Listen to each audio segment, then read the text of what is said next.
서울 성북구 길상사를 꽃무릇이 붉게 물들였습니다. 무소유의 삶을 실천한 법정 스님의 법향을 느끼고 싶어하는 이들의 발길이 이어지고 있습니다. 우리 정부의 도움으로 아프가니스탄을 탈출해 국내에 들어온 아프간 특별기여자와 가족들을 위해 조계종 총무원장 원행 스님이 1억 원의 지원금을 전달했습니다. 추석을 맞아 여야 정치권이 분주하게 움직이고 있습니다. 불자 의원들은 어두운 곳을 밝히겠다는 각오를 다지고 있습니다. 코로나19 사태 속에서 응급의료 현장은 추석 연휴 24시간 가동됩니다. 동국대 일산병원 응급실 현장을 찾았습니다. 청주 월명사가 사찰 음식 도시락을 마련해 코로나19 방역 일선의 의료진들을 위로했습니다.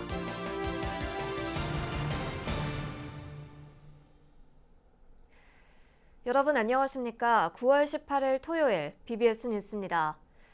꽃과 잎이 만나지 못해 서로를 그리워한다는 꽃말을 가진 꽃무릇이 서울 성북구 길상사를 붉게 물들였습니다.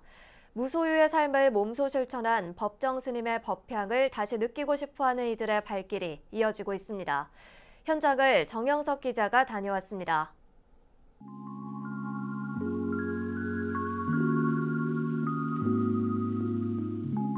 붉은 빛깔 꽃들이 신선한 가을바람과 함께 서울 성북구 길상사에 찾아왔습니다. 9월에 피어 10월 초면 져버리는 이 꽃무릇을 볼 수 있는 기간은 1년 통틀어 길어야 한 달. 가을바람에 몸을 맡기고 경내를 거닐면 유난히 붉은 자태를 뽐내는 꽃무릇 앞에 저절로 발걸음이 멈춰집니다. 집에만 있으니까 우울감이 좀 생겼는데 친구 만나가지고 오니까 좋으네요. 꽃무릇에 취해 연신 카메라 셔터를 누르는 사진 작가들은 한 폭의 수채화를 떠올립니다. 꽃 자체가 아주 고귀해 보이고 어딘가 모르게 좀 사찰하고 어울리지 않는 꽃인가 싶어요. 서울에서 가장 상사가 예쁘가 볼 수 있는 게 이제 여기 길상사. 꽃무릇의 이름은 여러 개가 있는데 사찰 주변에 많이 핀다고 해서 절꽃이라고도 하고 꽃이 진 뒤에야 비로소 잎이 돋아나 서로 만나지 못한다고 해서 상사화라고도 불립니다. 고창의 순울사, 불갑사 등 꽃무릇 혹은 상사화라고 그래요. 잎은 봄에 피고 이런 추석 전후에서 이게 꽃이 피어요. 서로 꽃과 그 잎이 못 만난다고 그래서 상사화라고 그래요. 이렇게 빨갛고 예쁘고 이런 꽃은 참 드물어요. 그래서 저도 뵈려다가 오늘 왔어요. 사찰 입구에서부터 걸어올라 법정 스님의 진영가까지 상사화란 이름을 되뇌이면서 법정 스님을 그리워하는 이들의 발길이 하루 종일 이어졌습니다. 애절하고 애틋함이 근데 꼭 연인에게만 있는 것 같지는 않더라고요. 절대적인 분에게도 있을 수 있지 않을까? 전 그렇게 받아들였어요. 겉으론 화려한 듯 하지만 실상 길상사 꽃무릇은 소박함이 돋보여 무소유의 삶을 실천한 법정 스님의 삶과 닮아 보입니다. 해탈과 열반에 대한 가질 수 없는 그리움, 그리고 또 여기 길상사를 시주해 주신 김영한 보살님과 백석 시인 간에 이루어질 수 없었던 사랑, 그리고 또 법정 스님의 그리움하는 마음, 이런 것들이 중의적으로 포함되어 있다고 저는 나름 생각하고 있습니다. 성북동 길상사에 곱게 핀 꽃무릇이 법정 스님의 법향을 느끼고 싶은 이들의 마음을 곱게 물들이고 있습니다. BBS 뉴스 정석입니다. 우리 정부의 도움으로 아프가니스탄을 탈출해 국내에 들어온 아프간 특별기여자와 가족들에 대한 온정의 손길이 이어지고 있는 가운데 불교계도 이들을 위한 자비행을 실천했습니다. 조계종 총무원장 원행 스님은 어제 서울 중구 대한적십자사 서울사무소에서 아프간 특별기여자와 가족들에 대한 인도적 지원과 안정적 정착을 돕기 위해 기부금 1억 원을 박범계 법무부 장관과 신희영 대한적십자사 회장에게 전달했습니다. 모든 인류가 평화롭게 공존해야 됨에도 불구하고 여러 지역에서 여러 이유로 큰 분쟁과 전쟁이 끊이지 않는 게 사실입니다. 그러나 언젠가는 인류가 평화적으로 공존할 수 있는 그날이 올 것이라고 굳게 믿고 있고, 인류의 이름으로 또 대한민국이 이제 세계 10대 강국으로서 전 세계에 정말 고통받는 피부와 또 종교와 국적과 관계없이 대한민국이 이제 한 가슴으로 안을 수 있는 그러한 하나의 좋은 계기가 될 거라고 생각을 합니다. 신희영 적십자사 회장은 원행 스님은 작은 도움이라고 하셨지만 엄청나게 큰 도움이라면서 특별 기여자들을 위한 기부에 마중물이 될 것이라 생각한다고 화답했습니다. 아프간 특별 기여자들은 2010년에서 2014년까지 국제안보지원군의 일원으로 우리나라에 협력했던 이들로 우리 정부의 치밀한 계획 속에 지난달 27일 아프간을 탈출해 무사히 한국에 도착했습니다. 동국대 경주 캠퍼스가 건학 이념 구현을 위한 건학위원회 발족식을 가졌습니다. 학교법인사나 서울 캠퍼스와 의료원에 이어 건학위를 출범한 경주 캠퍼스는 고문인 자승 스님을 증명으로 건학 정신을 구현할 사업들을 펼칠 예정입니다. 경주 캠퍼스 건학위원회는 제2건학을 통해서 새로운 동국대학교 경주 캠퍼스의 미래를 연다는 각오로 출발을 해야 할 것입니다. 건학 이념을 구현하는 종립대학으로서의 그 기능과 역할과 가치가 있다는 것을 우리 모두 같이 공유하면서 건학위원회의 발족은 저희한테 매우 좋은 일이라 생각을 합니다. 앞으로 건학위원회는 5개 분과위원회를 구성해 불제자 양성과 포교 강화, 동국 정체성 확립을 통한 경주 캠퍼스 발전에 앞장설 계획입니다. 민족 최대의 명절인 추석을 맞아 여야 정치권은 민심 탕방에 적극적으로 나서는 등 분주하게 움직이고 있습니다. 코로나19로 사회 전반이 어려운 가운데 취약계층을 돌아보는 등 사회의 어두운 그늘을 밝히는데 불자 의원들이 더욱 앞장서야 할 때입니다.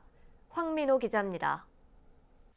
올해 추석 밥상에서는 코로나19와 재난지원금, 백신 접종이 우선 소재가 될 것으로 보이지만 사회의 어두운 그늘에 있는 취약계층에게는 추석이 그리 반갑지만은 않습니다. 국회 정각회 소속 불자 국회의원들도 추석을 맞아 각자의 지역구에서 민심 소통 행보를 비롯해 취약계층 돌보기에도 나설 계획입니다.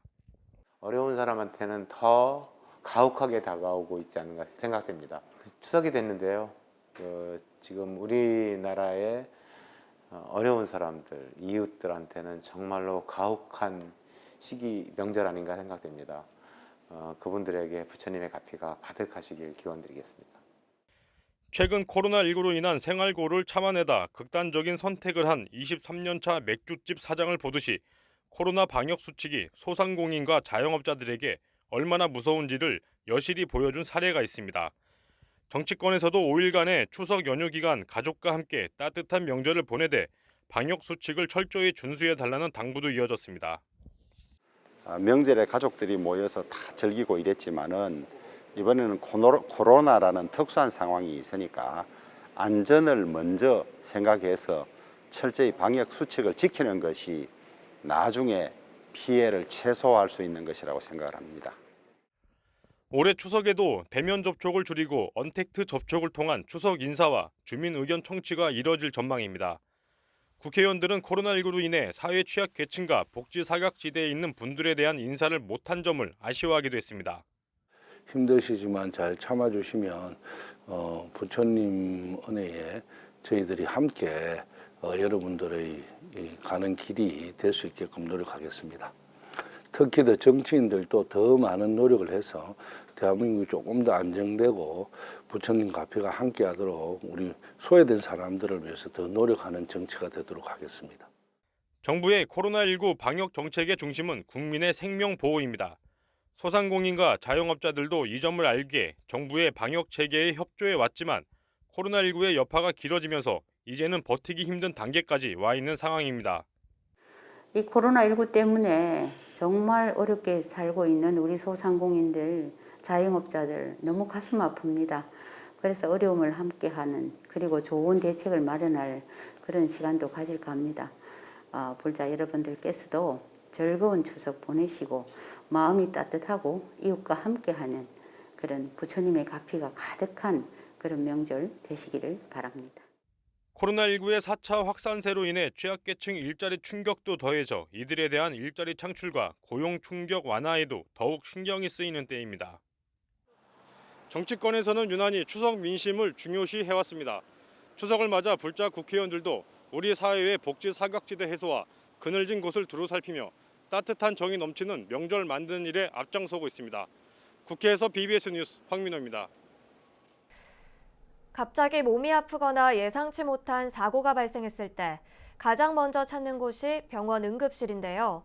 올 추석 연휴에도 휴식을 반납한 채 응급 의료 현장을 지키는 의료진의 헌신은 지역사회 시민들의 건강과 안전을 지키는 든든한 버팀목이 되고 있습니다. 추석 연휴를 앞둔 동국대 일산병원 응급실 모습, 류기한 기자가 찾아봤습니다. 저희가 주사 맞고 약을 드릴게요. 지금 증상이 계속 있으니까 우리 아대놓고 응급실을 찾아난 20대 남성이 가슴이 답답하고 숨이 가쁜 호흡곤란 증상을 보입니다. 일반인의 심장박동수가 분당 60에서 80회 정도인데 반해 환자의 심박수는 분당 180회를 넘어섰습니다. 심장박동이 불규칙하게 뛰는 부정맥이 원인입니다. 약물을 긴급 투여하고 나서야 심장박동수가 다시 정상으로 돌아옵니다. 응급조치가 조금이라도 늦었다면 자칫 환자가 기절하거나 실신할 수도 있는 급박한 상황이었습니다. 정상 맥박이 한 60에서 80회 정도 규칙적으로 뛰어야 되는데 환자분은 180회 정도.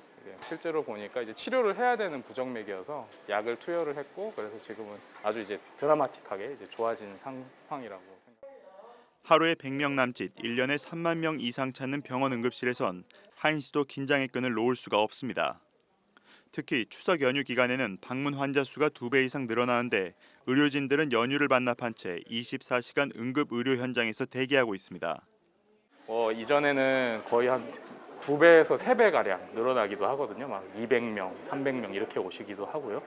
그래서 의사는 한두 명 정도는 더 추가적으로 투입을 해서 지체 없이 최대한 지체 없이 빠르게 진료를 하기 위해서 투입을 하고 있습니다. 생사를 가르는 찰나의 순간을 하루에도 수차례 경험하고 구하지 못한 생명에 대한 안타까움이 채 가시기도 전에 다른 일을 구하기 위해 뛰어야 하는 것이 응급실 의료진의 일상입니다. 이렇게 했으면 좀 더 버티셨을까 이런 후회도 많이 들고 그러면서 반성도 하고 익숙해지기도 해서 괜찮다가도 사실 많이 힘들면 집에 가서 웁니다. 그러면서 스트레스 풉니다. 온종일 응급 환자들을 상대하느라 몸과 마음은 매우 고단하지만 환자들로부터 듣는 따뜻한 말 한마디에 큰 보람을 느낍니다. 저는 응급실이 제 간호사 생활로서 가장 매력 있는 곳이라 생각을 했기 때문에 심폐소생술을 하게 되면 20분 이상 해서 환자가 안 들어오게 되면 그만하는 경우가 대부분인데 그 환자 같은 경우는 1시간 30분 동안 심폐소생술을 했어요. 근데 결국 환자가 살아났고 코로나19 4차 대유행 속에 맞는 닷새간의 추석 연휴에도 응급 의료진들의 몸과 마음을 아끼지 않는 헌신은 계속될 예정입니다. 생사를 가르는 삶의 현장에서 약사열의 부처님의 마음으로 환자를 돌보는 의료진들이 있기에 우리 사회가 더욱 안전하고 건강하게 유지되고 있습니다. 동국대학교 일산병원에서 BBS 뉴스 류기한입니다. 불교계를 대표하는 지상파 공익미디어 BBS 불교방송이 민족 고유의 명절 한가위 연휴를 맞아 풍성한 특집 프로그램들을 선보입니다. BBS 라디오의 마가스님의 그래도 괜찮아는 찬불가수 별빛사리와 승가 봉사단체인 사단법인 다나 대표 탄경스님을 초대해 베스트 찬불가를 즐기며 소외된 이웃들의 이야기를 들어보는 훈훈한 시간을 마련합니다. 지금은 수행시대는 20일부터 22일 11시에 강화 선원사주지 성원스님, 수원 복령사 승가대 교수 효석스님, 충주 진여원 혜원스님과 함께 더불어 사는 삶, 함께 나누는 삶을 모색해보고 김은국의 108가요는 영원한 우리의 10대 가수라는 주제로 주옥 같은 노래들을 선곡해 방송합니다. BBS TV는 20일 낮 12시 30분 명상과 생명 존중의 이야기를 담은 2021 생명살림법회 선업스님 편을 방송하고 22일 오전 11시 30분 조계종 명예원로의원이자 대각사조실 도문스님의 부산 중생사 초청법회를 방송합니다. 또 달라이라마의 자비와 비폭력에 관한 대중강연을 20일 오후 6시 30분에 방송하고 삼보사찰 역사와 아름다움을 전하는 다큐멘터리가 20일 통도사, 21일 해인사, 22일 송광사 편으로 나눠 각각 오전 10시에 방송됩니다. 코로나19 확산세가 좀처럼 수그러들지 않으면서 방역의 최전선에서 애쓰는 의료진들의 고된 나날도 이어지고 있습니다. 이런 가운데 청주 월명사가 사찰 음식 도시락을 마련해 방역 일선의 의료진들을 위로해서 관심을 모았습니다. 청주 BBS 연현철 기자입니다. 콩고기에 얇은 튀김가루를 덧입힌 콩가스, 자연 그대로의 맛을 담아 향긋한 새싹 가지 무침, 먹은직스러운 사찰 음식이 도시락통에 옮겨집니다. 조계종 청주 월명사가 코로나19 방역을 위해 애쓰고 있는 의료진들을 위한 사찰 음식 도시락 나눔에 나섰습니다. 월명사 주지 직연 스님과 신도들이 공들여 준비한 도시락은 500인분. 정성스레 만들어진 도시락은 청주 지역 4개 보건소에 전달됐습니다. 네, 한 500여 개 되고요. 우리 청주시에 4개 구의 보건소, 보건의들한테 그동안 코로나 때문에 너무 애쓰시는데 저희가 작게나마 좀 그 수고로움에 감사한 마음을 표현하고 싶어서 이렇게 사찰식 도시락을 준비하게 됐습니다. 사찰 음식의 정통을 이어가며 사찰 음식의 우수성을 알리기 위해 힘쓰고 있는 직연 스님. 사찰 음식 전문가인 직연 스님은 해마다 지역 소외계층을 위한 음식 나눔 행사를 이어가는 등 사찰 음식 자비행을 실천하고 있습니다. 코로나 때문에 워낙 심각하니까요. 지금 그래서 더 사실은 사찰 음식이 각광을 받는 것 중에 하나이기도 해요. 그래서 하는데 이제 제일 애쓰시는 분들이 보건이다 보니까 저희가 사찰 음식을 정말 육복이 하나도 없고 오신채 없는 거지만 정말 정성스럽게 저희도 오랜만에 일을 하다 보니까 저희 일하시는 보살님들이 얼마나 신나게 했는지 몰라요. 너무 고생을 하셔서 저희 월명사에서 변변치 않지만 도시락 봉사를 하기로 했습니다. 월명사의 사찰 음식 자비행은 코로나19 확산을 막기 위해 묵묵히 일하고 있는 의료진들에게 큰 힘이 됐습니다. BBS 뉴스 연현철입니다. 한국불교대학 대관음사가 한가위를 앞두고 코로나19로 힘들어하는 지역민들을 위한 자비의 쌀 나눔 행사를 진행했습니다. 대관음사는 대구 남구청을 찾아 20kg 쌀 150포를 전달했습니다. 전달된 쌀은 추석을 앞두고 지역의 저소득층 가정에 전달될 예정입니다. 전달식에 참석한 최설아 종무실장은 이번 자비의 쌀은 지난 백중 기간 신도들이 십시일반 모아 마련한 것이라며 코로나19로 어려움을 겪고 있는 이웃들이 따뜻하고 행복한 명절을 보내는데 도움이 됐으면 한다고 전했습니다. 부산 무명사가 이웃 종교의 추석맞이 성금을 전달하며 자비 나눔을 실천했습니다. 무명사 주지 무명스님은 천주교 아동 양육시설 송도 가정을 찾아 후원금 500만 원과 옷과 양말 등 1,000만 원 상당의 물품을 전달했습니다. 이웃 종교인 우리 이곳에 수녀님들께서 또 좋은 일을 하고 계신다는 소식을 듣고 이렇게 한 걸음을 다녀왔습니다. 모든 분들이 적지만 함께 나누면 더욱더 행복하리라 믿어 의심치 않습니다. 후원 물품은 송도 가정에서 생활하고 있는 아동 청소년에게 전달될 예정입니다. 부산불교 총연합신도 회장이자 맑고 향기롭게 부산 모임 회장인 박수관 회장이 추석을 앞두고 이른바 통큰 기부행을 펼쳤습니다. 박수관 회장은 부산 진구청을 방문해 어려운 이웃들에게 전달해달라며 3천만 원 상당의 쌀을 전달했습니다. 이어 동구 범일동 매축지 마을 일대를 찾아 사전 실사를 통해 선정된 40가구에 100만 원씩 총 4천만 원의 온누리 상품권을 직접 전하며 격려했습니다. 박수관 회장은 지난 40년간 어려운 이웃들을 위해 장학금과 수술비 지원 등을 해왔으며 양로원과 복지관 등의 다양한 사회복지시설에도 성금과 성품을 지속적으로 지원했습니다. 9월 18일 토요일 BBS 뉴스를 마칩니다. 저희 BBS 뉴스는 추석 연휴 다음 날인 오늘 23일 다시 찾아옵니다. 행복한 한가위 명절 보내시기 바랍니다.